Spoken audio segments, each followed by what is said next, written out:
Hello, in several of my previous videos I presented you with different ways to make a Rife machine, from the simplest with the metal electrodes as a medium for the transfer of frequencies to an advanced Plasma Rife machine.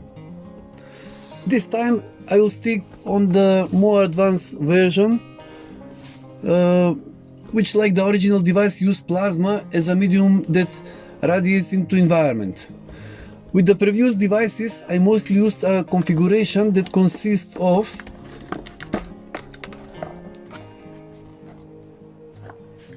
carrier frequency signal generator, modulator and amplifier, a high voltage transformer, and finally a plasma tube.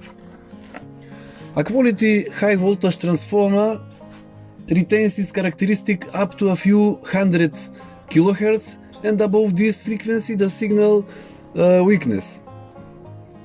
In the original Rife machine the carrier frequency is much higher, specifically about 3.1 MHz.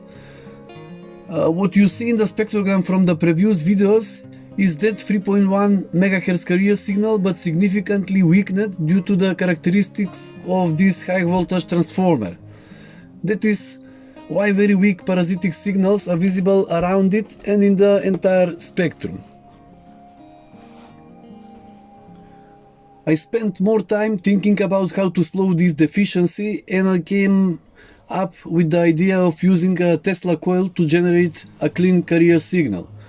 Since the Tesla transformer is actually a high voltage generator, with it we can directly drive the plasma tube without the use of an amplifier and high voltage trafo. Also, the Tesla transformer can work even at frequencies of several tens of megahertz without any problem.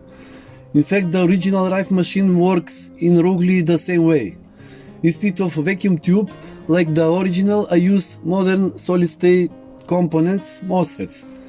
Next, as can be seen from the schematic diagram, I perform frequency modulation of the oscillator carrier with an external Rife frequency. Now let's focus specifically on this new project. This is the Rife tube driver, which is actually a modulated Tesla coil. I set the resonant frequency of this transformer to be exactly 3.1 MHz using one of the online calculators for this purpose. The primary coil consists of two turns around the secondary with an isolated copper wire with a cross-section of 1 mm. The secondary coil is wound on a body with a diameter of 5 cm and contains 200 turns of varnished copper wire with a cross-section of 0.45 mm. One MOSFET drives the primary coil, actually the transformer itself, and the other MOSFET is a modulator and modulates the supply voltage with an Rife frequency. This is the input of the Rife frequency generator. Otherwise, this is the simplest practically way of modulation. The MOSFETs are mounted on a massive heatsink for better heat dissipation. Since this is a test sample, I'm using a laboratory power supply with a voltage of 24 volts and a constant current of 1.5 amperes in order to protect the MOSFETs. Now let's first perform measurements and look at the characteristics of the driver Tesla coil without a connected plasma tube. Since I do not own a classic spectrum analyzer, as usual I will use my SDR radio SDR Play for this purpose, together with the accompanying software SDR Uno. Through this small antenna I will receive the signal emitted by the Tesla transformer, and then I will analyze it in the software. As a source of Rife frequencies, we can use various commercial or non-commercial devices, and in this particular case I will use the excellent Frex16 software, which is free and you can find it on the Spectrotech website. This software also contains a database of many ready-made frequency sequences for treating various diseases.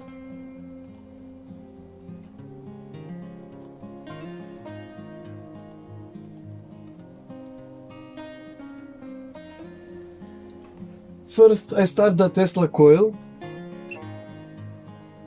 and I need to adjust the small trimmer potentiometer to a position where the device draws a current of several hundred milliamperes.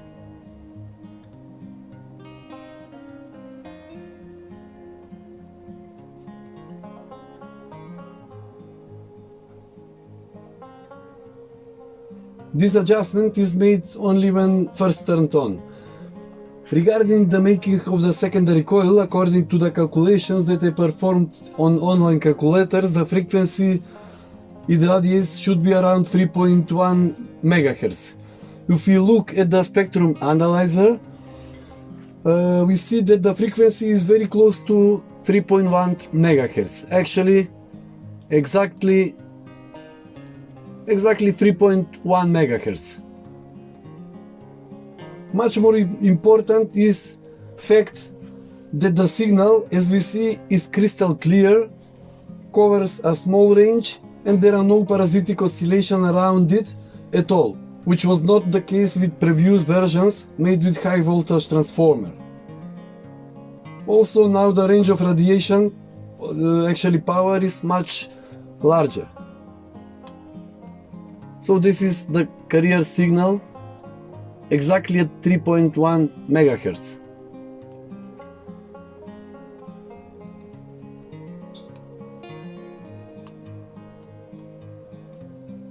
This is clean, powerful signal.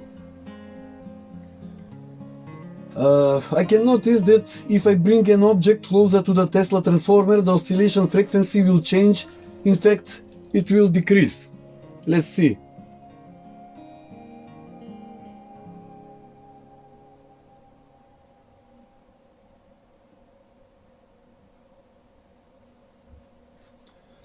The reason for this is the increase in the capacitance of the secondary coil under the influence of the approaching object. As we will see later, the same thing will happen when we connect the plasma tube. Therefore, we're designing a final product. We should take this fact into account and calculate proportionally high oscillation frequency in the so-called empty form state, so that when we connect the plasma tube, the frequency will be exactly 3.1 MHz. This is achieved by reducing the number of turns on the secondary, so that we can relatively easily perform it experimentally.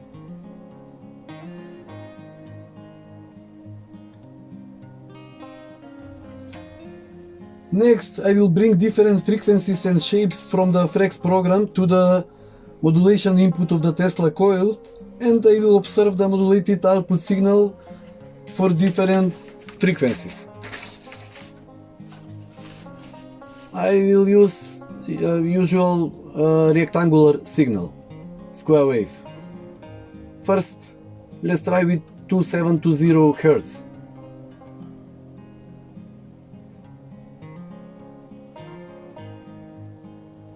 This is the spectrogram of modulated signal with this frequency.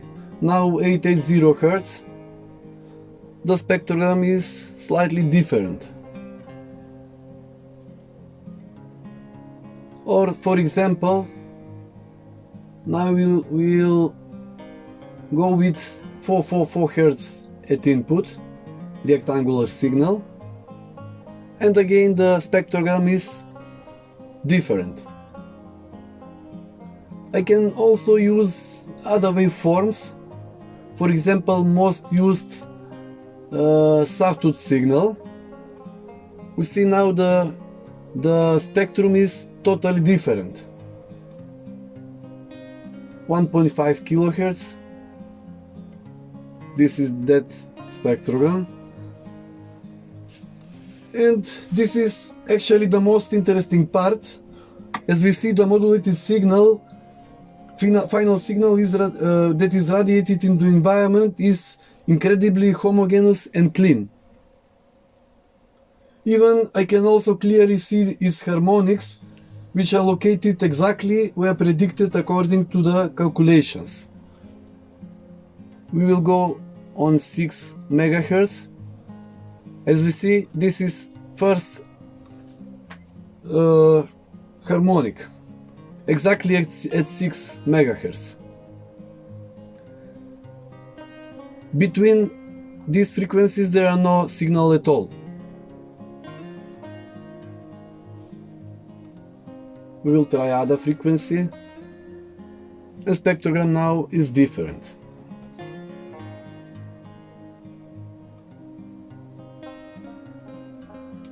Again, as we see, the signal is totally clear and homogeneous.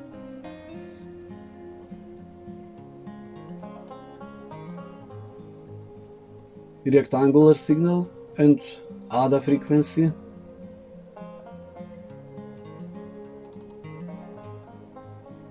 And accordingly other spectrogram.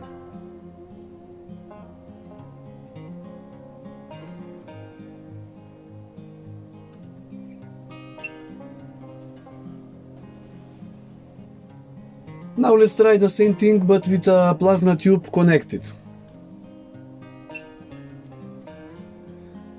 As we see now the carrier frequency, I set the carrier frequency at about 3.7 megahertz because when I activate the plasma tube with modulated signal, the carrier frequency will be exact 3.1 megahertz. I explained that before. Let's try with rectangular signal first, which is with frequency of 800 kilohertz. This is the spectrogram of the plasma tube. Now we'll try with 2720 Hz. Spectrogram is different. As we see, the carrier signal is about 3.1, exactly 3.1 megahertz, and signal is about this frequency, around this frequency. 1600 Hz. Another type of spectrogram. We will try with a triangle signal, sawtooth. For example, with sawtooth, spectrogram is totally different. For example, at 444 Hz of modulated signal. This is actually Rife frequencies. These are actually Rife frequencies. 880 Hz. Spectrogram is also different. As for the plasma tube itself, mine is filled with argon gas. I mounted it on this half cylinder support, primarily for mechanical protection, but also for a better visual effect. If we place aluminum foil on the inside of this semi-cylinder, then the tube will radiate only on the front side. I just want to point out that my personal subjective opinion about the effect of this device on health is completely negative, and I think that this device heals just as much as an ordinary CFL bulb, but everyone has the right to believe or not believe in something. Only the hazy red plasma can have a placebo effect on the patient, which is some positive after all. I am exclusively interested in the technical side, especially due to the fact that these machines are advertised as miraculous, and based on that assaulted unrealistically high prices, and all of this is ultimately reflected in the patients who pay huge sums for such treatment. With this series, I would like to make it a little clearer to people that this is a relatively simple electronic device that any slightly more experienced electronics technician could make.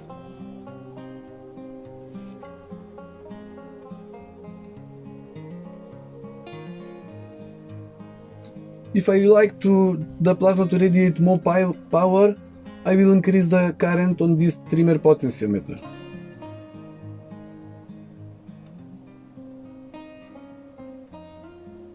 Now the current is about 1 ampere, pardon.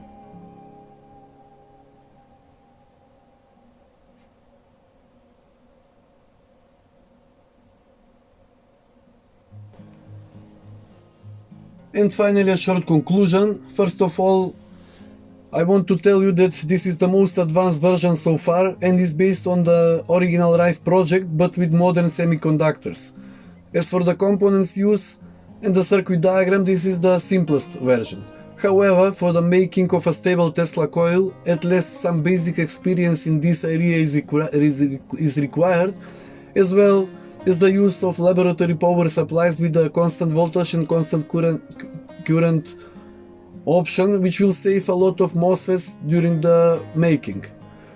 On the other hand, the signal generated by this version of the Plasma Rife machine, as you see, is incredibly clean and stable and can be compared with any commercial device, which by the way costs several $1000s.